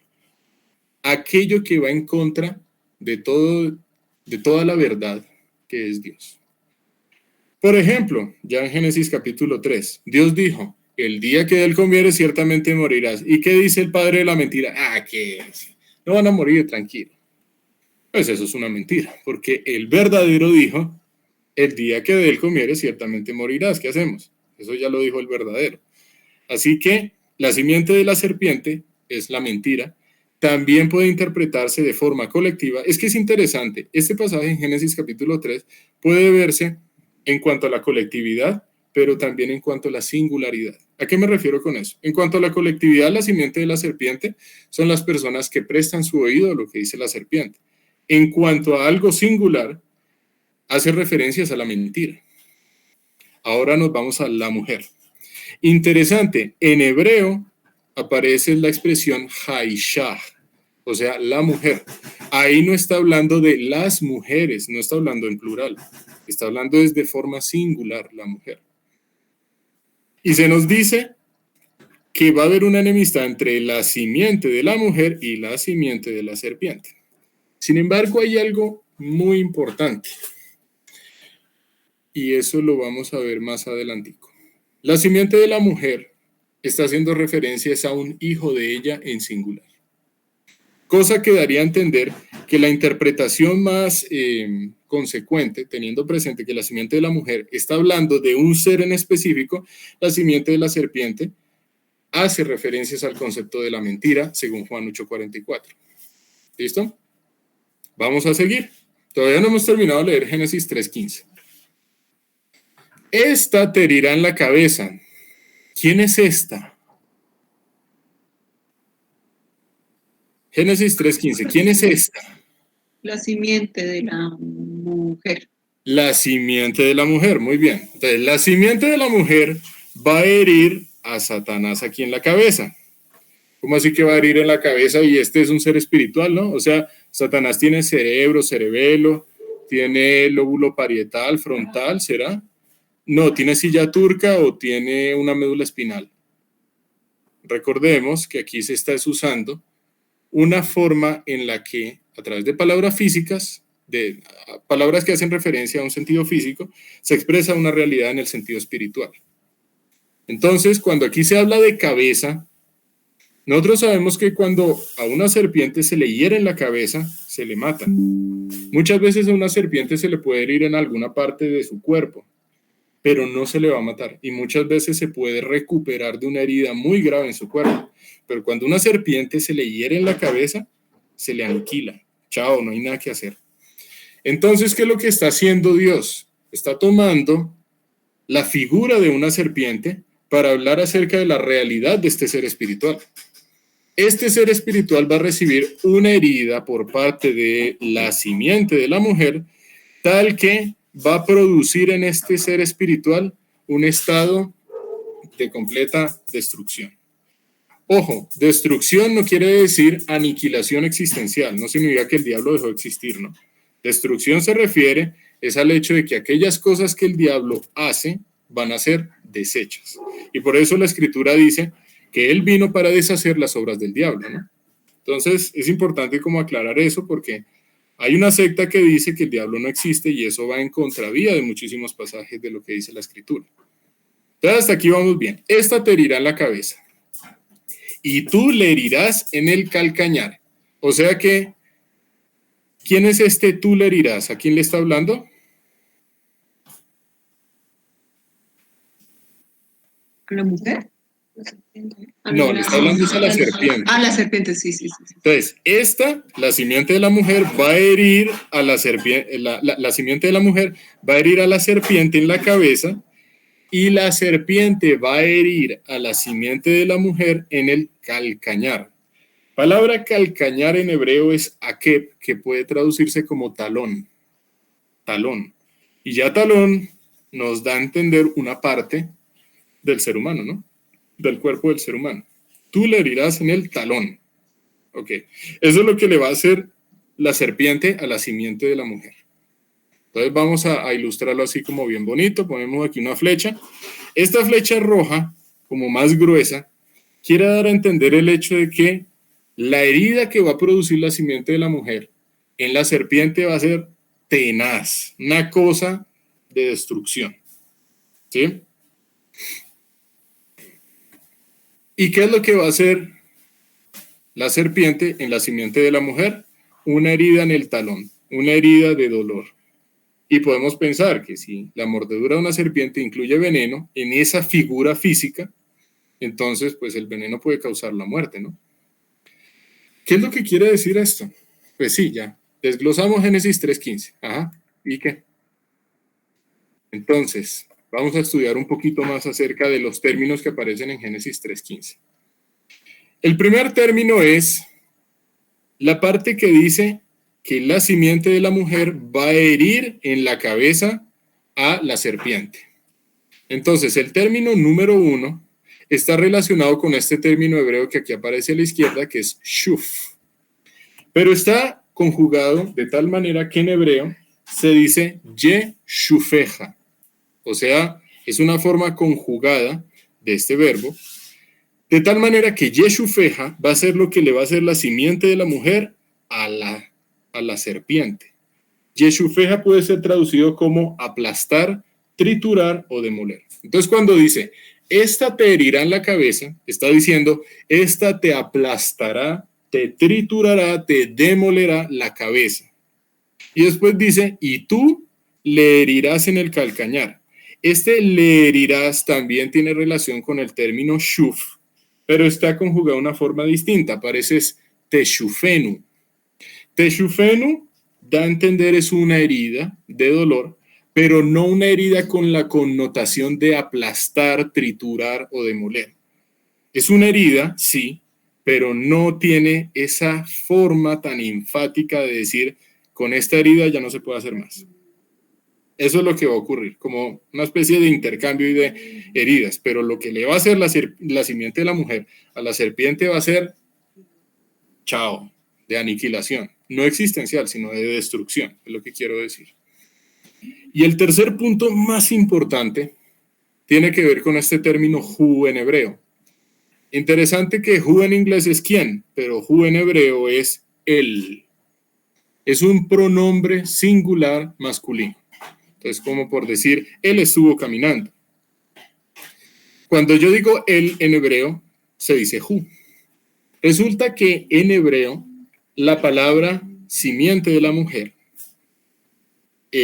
hace referencia a él. Entonces, aquí nos vamos a devolver aquí un poquito. Cuando dice, esta te herirá en la cabeza, en hebreo dice, él te herirá en la cabeza. O sea que aparece hu te herirá en la cabeza. La simiente de la mujer es un ser humano en específico, alguien muy importante, que va a ser descendiente de la mujer, una mujer en específico de la historia. Ahí no está diciendo las mujeres, no se está hablando de la totalidad de mujeres en la historia de la humanidad, se está hablando acerca de una mujer en específico. Entonces, ¿una mujer sola puede tener hijos? No, es necesario que tenga una unión marital con un hombre, tengan relaciones íntimas para que ella pueda quedar en embarazo. Pero aquí lo interesante es que se está hablando de solo una mujer. No hay referencia a ningún varón, papá de esta mujer. De esta mujer, no, de esta simiente, corrijo. Entonces, cuando se nos habla de simiente de la mujer, se nos está hablando con pronombre personal, él. Él te herirá en la cabeza y tú le herirás en el calcañar. Pero ahora sí ya vamos a poder retomar todo. Resulta que Génesis 3:15 es una promesa de parte de Dios. Y esa promesa es tal que Dios le está hablando a la serpiente y está prometiendo, valga la redundancia, que va a venir alguien, un varón muy especial, descendiente de una mujer. Ahí no dice descendiente de un varón y una mujer, sino solo de una mujer, cosa que nos ya puede hacer pensar en una concepción muy particular, sobrenatural. Este varón lo que va a hacer es venir al mundo con un eiva a la mentira, es decir, va a ser hostil a la mentira. En este varón solamente va a existir la verdad. Si hay alguien que es hostil a la mentira, es alguien en quien la mentira no tiene cabida, sino únicamente la verdad. Es decir, es un varón perfecto en quien no va a haber engaño. Porque dice aquí que va a haber una hostilidad con la simiente de la serpiente, la cual es la mentira. Y en ese varón que no hay engaño, lo que va a hacer este varón es acabar, destruir las obras que ha hecho la serpiente, y por lo tanto, la simiente de la serpiente, en perjuicio del ser humano. ¿Cuál es esa obra? El engaño que trajo el pecado al mundo a través de la mujer y a través de la incredulidad del hombre. ¿Qué va a hacer este varón tan importante de la historia? Este varón va a arreglar el problema de la muerte que tiene el ser humano. ¿Lo va a arreglar? Dios está prometiendo a un escogido. ¿Cómo se dice escogido en hebreo? Mashiach, o sea, Mesías. Dios está prometiendo un escogido. ¿Cómo se dice escogido en griego? Se dice Christos, o sea, al Cristo. Dios está prometiendo al Cristo, al Mesías, que va a venir y va a arreglar el problema de la separación entre el hombre y Dios. Dios está dándole al ser humano una noticia increíble. El noticiononón. El primer evangelio, el protoevangelio, las primeras buenas noticias que se pueden saber en la Escritura. Viene el Mesías y el Mesías va a destruir las obras del diablo. En el Mesías no va a haber engaño, en el Mesías va a haber perfección, va a ser hijo de una mujer únicamente, cosa que da a entender la concepción virginal. Y este Mesías va a tener una hostilidad con la mentira, causa del pecado, es decir, en él tampoco va a haber pecado. Y el Mesías va a ser el que va a arreglar el problema del pecado y de la muerte del ser humano. Génesis 3:15 se va a constituir entonces en el centro de lo que vamos a estudiar de aquí en adelante, porque todo lo que vayamos a ver en la Escritura se va a mover en función de este varón, de este Cristos. Importante, y quiero resaltar aquí, Cristo es una palabra que no tiene nada que ver con cruz. Es una creencia popular que dice, no, que es que Cristo viene de cruz, porque él murió en la cruz. No, eso no es cierto. Cruz y Cristo, pues simplemente tienen como una coincidencia accidental, pero no es más. Cristos significa escogido, el elegido por parte de Dios para traer salvación a la humanidad. Y eso es lo importante que tenemos que ver en Génesis 3:15. ¿Hay alguna pregunta hasta este momento?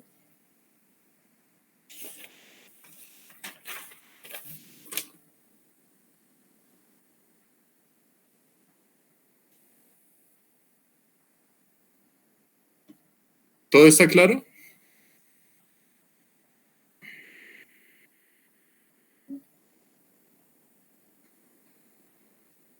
Sí, señor.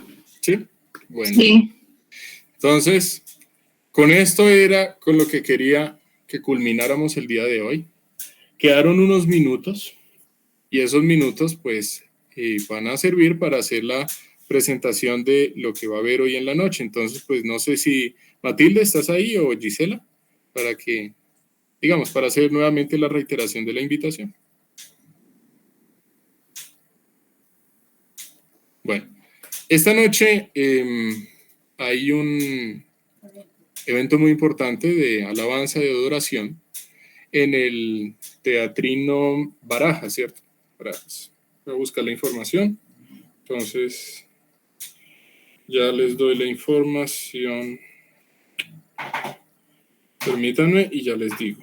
Disculpa una pregunta. Sí. ¿Van a hacer la presentación, o sea, virtual? ¿Se puede conectarse uno por algún medio? La verdad desconozco, pero según hablé con Gisela, sí se va a grabar.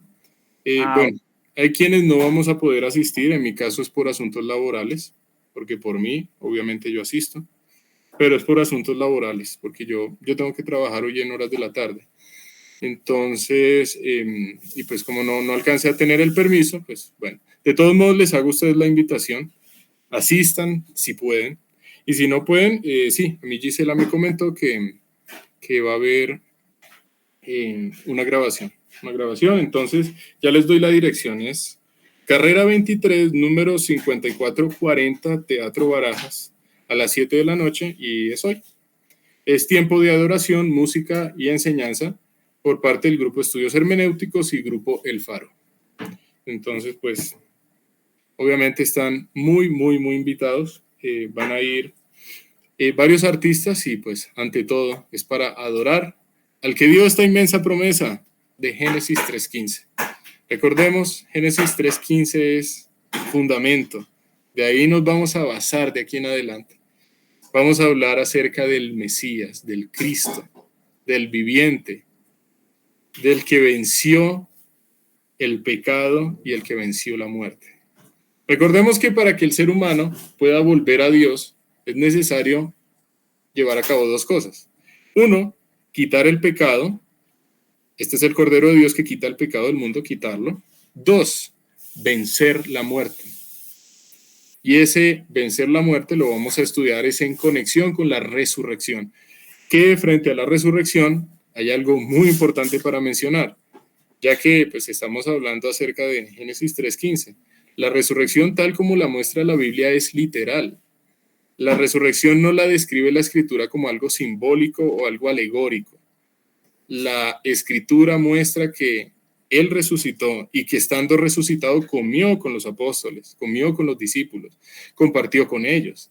Entonces, es importante ver que esos dos sucesos, su santo sacrificio y su resurrección, son aquellos sucesos que nos permiten tener acceso nuevamente al Creador. Permiten que este problema, que para el ser humano no se puede resolver, pueda ser resuelto. ¿Cuál es? La muerte. La muerte está vencida, pero por parte de la simiente de la mujer, no por parte del ser humano por su propia cuenta, porque por su propia cuenta, pues, ¿qué puede hacer un muerto? Nada. ¿Merecía el ser humano esta promesa? No, no la merece. Esta promesa no viene porque es que el ser humano merezca oportunidades. Eso no lo dice la Escritura. Dice la Escritura que fue por la benevolencia de Dios, por el entrañable amor de Dios, porque de tal manera amó Dios al mundo, pero no es porque el mundo se lo mereciera. Importante eso. Entonces, para concluir hoy, ¿qué vemos de Dios en Génesis 3:15? Entonces, pues me gustaría animar a cada persona a que no se dijera un atributo de Dios que le llama mucho la atención y que todos participen. ¿Quién quiere decir algo?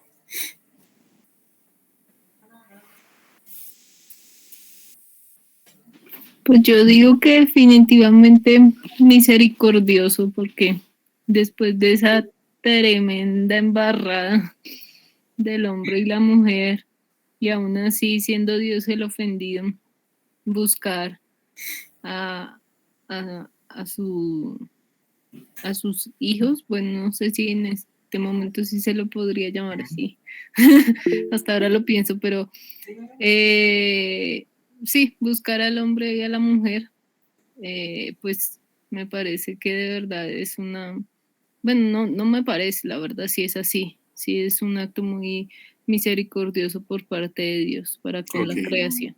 Misericordia, dice Luisa. Ujú. ¿Alguien levantó la mano? Yo. Su amor inagotable. Amor inagotable. Me Su gusta amor mucho. que sí, que nos da. Por eso él pues, yo pienso que dentro de su justicia, digamos, él quiso como que su creación digamos, no quedara ahí, ¿no? Sino que pues ese amor tan grande que nos tiene, pues,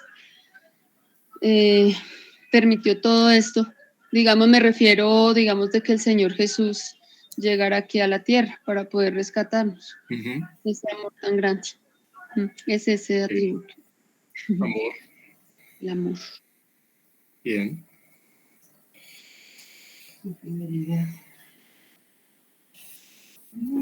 ¿Quién más? Hay algo que quiero, Nidia, soy Nidia. Es la flecha esta que va en el diagrama. ¿Sentido opuesto? ¿Esta? Sí, dice, sí, no, la gruesa. Ah, la gruesa. Bueno, las dos. Y Ok. es que el tema no es Satanás con la mujer, ni la mujer con Satanás. Ujú. La simiente de la mujer va directo a la raíz del problema, o sea, no se enreda en la simiente y no sé cuántas simientes, hijos pudo haber tenido, Sí. sino que va directo a acabar el problema con donde nace el problema, que es en el engaño. Ujú. Entonces, eso me llama la atención, que va directo allá. Bien, y de los atributos, justo. A mí me parece que no hay completo, íntegro. Una palabra íntegro desde la definición de completo. Dios dijo, cumplió, y aún después del desorden no dejó de cumplir, pasando por toda la misericordia y compasión que implicaba el ser íntegro, ¿sí? Y sin dejar de lado la justicia. Entonces Dios es realmente íntegro, justo. Ok. Íntegro, completo, justo. Ok. ¿Quién más?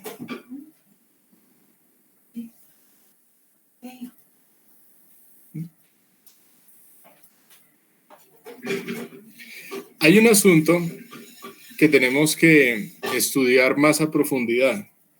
¿Cómo puede ser el pecado quitado? Porque sabemos que la paga del pecado es la muerte, y eso lo vimos en la clase pasada. Estudiamos que muerte, tánatos, vimos que paga es opsonia, el salario, el pago, el estipendio del pecado es la muerte. Entonces, si la paga del pecado es la muerte, ¿cómo va a ser la simiente de la mujer para quitar ese pecado que ya está en el ser humano? Esa es la pregunta que ahorita nos va a ocupar en la siguiente clase. Y eso va a tener que ver mucho con las túnicas de pieles con las cuales Dios va a vestir al varón y a la mujer. ¿Y esas túnicas de dónde vienen? ¿Vinieron de la nada? No, vinieron de un sacrificio. Así que todo eso lo vamos a estudiar con mucho más calma, si Dios nos permite dentro de 8. ¿Alguien más?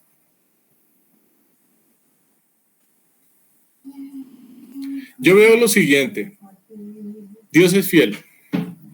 Y en este momento de la historia, pues en lo que estamos estudiando cronológicamente, todavía no ha llegado el Salvador. Obviamente nuestro tiempo ya llegó, pero yo estoy hablando aquí en Génesis 3. En Génesis 3, pues todavía no ha llegado el Salvador. Pero hay algo fundamental. Nosotros vimos que cuando Dios dijo, sea la luz, ¿qué pasó? Fue la luz. Dios es consecuente con lo que ordena. Si Dios ordena algo, si Dios promete algo, ese algo, aún si no se puede ver en ese momento, ya es un hecho, porque Dios es fiel. Todo aquello que Dios dice, ya es un hecho. Así todavía no se ve. Entonces, si Dios dice aquí en Génesis 3:15 que va a venir el escogido, el Mesías, pues ¿qué quiere decir eso? Que es un hecho. Es solamente cuestión de tiempo ver cómo se cumple eso. Entonces yo pienso es en la fidelidad de Dios. Él prometió que va a resolver este problema aquí en Génesis 3 y efectivamente vamos a ver cómo es que lo resolvió. ¿Quién lo resolvió? Dios. Esto no lo resolvió el ser humano. ¿El ser humano qué hizo? Pues nada, desobedecer, fue lo único que hizo. Quien va a resolver este problema es Dios y solo Dios. ¿Quién más? ¿Qué vemos acerca de Dios?